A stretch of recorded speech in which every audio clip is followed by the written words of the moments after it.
Kantor Kementerian Agama Kabupaten Oku Selatan mulai lakukan persiapan untuk calon jamaah haji tahun 2024. Proses ini dimulai dari pembuatan paspor hingga pelunasan biaya haji.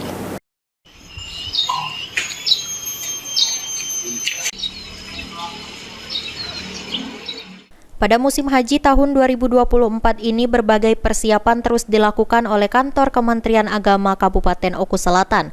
Mulai dari persiapan data estimasi jumlah jamaah haji yang akan diberangkatkan hingga melengkapi berkas administrasi calon jamaah haji tahun 2024. Langkah awal yang dilakukan Kemenak Oku Selatan yakni melakukan persiapan pembuatan paspor calon jamaah haji dan persiapan kesehatan para calon jamaah haji atau istidhaah.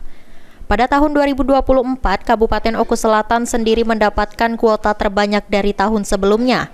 Jumlah tersebut terdiri dari 249 orang calon jamaah haji, ditambah dengan kuota tambahan nasional sebanyak 19 orang dan 26 orang kuota cadangan. Dari jumlah tersebut yang dinyatakan lulus atau terverifikasi sebanyak 236 orang.